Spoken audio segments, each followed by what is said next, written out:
तो त्रिपाद विभूति महानारायणोपनिषद का अनुशीलन करें तब विशुद्ध सत्व को अप्राकृत माना गया। सत्वम रजस तमैति गुणा प्रकृति संभवा निबधनंति महाबाहो देहे देहिनमव्ययम्। भगवद गीता के 14वें अध्याय के अनुसार यह तथ्य सिद्ध है। लेकिन मैं एक उदाहरण दिया करता हूँ। श्रीमद् भागवत आदि पुराणों के अनुसार मरुदगण दिति के गर्भ से उत्पन्न हुए, लेकिन देवताओं के अनुगामी बन गए। दैत्य होने पर भी देवताओं के अनुगामी बने, दैत्यों के अनुगामी नहीं बने।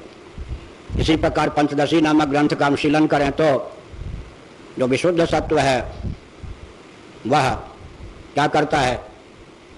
माया का अनुगमन नहीं करता, ब्रह्म का ही अनुगमन करता है। ब्रह्म सच्चिदानंद स्वरूप है, वह सत्ता चित्ता प्रियता तीनों का अभिव्यंजक संस्थान है। रजोगुण तमोगुण माया का अनुगमन करते हैं, मलिन सत्वगुण भी माया का अनुगमन करता है, प्रकृति का अनुगमन करता है। विशुद्ध सत्वगुण तो भगवत तत्व का ही अनुगमन करता है। इसीलिए त्रिपाद विभूति महानारायणोपनिषद में विशुद्ध सत्व को निर्गुण ही माना गया, क्योंकि गुण होने पर भी वह विलक्षण है, प्रकृति का अनुगमन न करके परमात्मा का ही अनुगमन करता है। श्रीमद् भागवत के 11 स्कंध में गीता से विलक्षण शैली अपना ली भगवान ने। गीता में श्रद्धा यज्ञ दान तप आदि के 3 ही प्रभेदों का वर्णन है, सात्विक राजस तामस। लेकिन श्रीमद् भागवत में विचार करें तो 11 स्कंध के अनुसार 4 प्रभेद हैं। जैसे भगवान ने कहा मेरे निकेतन में निवास निर्गुण है। भगवान का जो मंदिर होता है, न अर्चा विग्रह भगवान का प्रतिष्ठित होता है, उसी प्रांगण में कोई निवास करता है तो वह निवास निर्गुण है।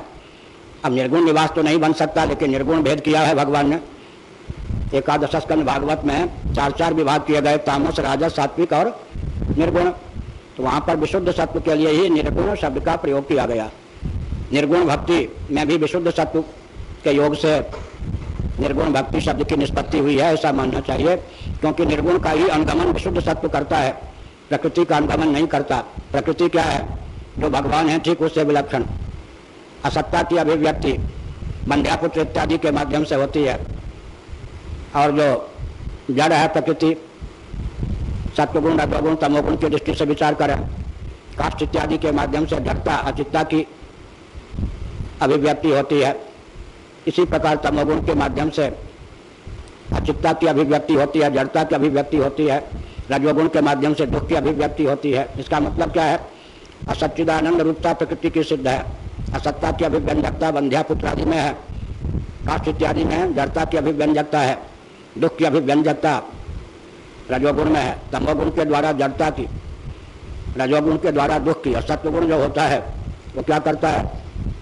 भगवान को ही व्यक्त करता है। इसलिए कहा गया वह सर्वथा परमात्मा का अनुगमन करने के कारण निर्गुण कल्प है। निर्गुण भगवान का ही अभिव्यंजक संस्थान है। तो भगवान के जो श्री विग्रह होते हैं वह प्राकृत होते हैं। विशुद्ध सत्व को निमित्त बनाकर भगवान श्री विग्रह प्रकट करते हैं। अगर सच्चिदानंद तत्व ही उपादान और निमित्त दोनों हो तो सच्चिदानंद तत्व जैसे सर्वथा अदृश्य है, वैसे ही भगवान का दर्शन भी सुलभ न हो। तब माना क्या जाता है? विशुद्ध सत्व के योग से भगवान स्वयं को श्री रामकृष्ण आदि रूपों में व्यक्त करते हैं। एक उदाहरण तुलसीदास जी ने दिया, बहुत बढ़िया। जल हिम उपल बिलग नहीं जैसे। अब जो हिम होता है, बर्फ होता है, उसका निमित्त कारण कौन, उपादान कारण कौन, इस पर विचार करें। तो बर्फ का जो निमित्त कारण है, उपादान कारण है, उस पर विचार करेंगे तो बर्फ या हिम में अनागंतुक शीतलता है। बर्फ शीतल क्यों है ऐसा तो नहीं पूछा जा सकता। भगवत पाद शंकराचार्य महाभाग ने कहा स्वरूप को लेकर प्रश्न चिन्ह उपस्थापित नहीं किया जा सकता। चंदन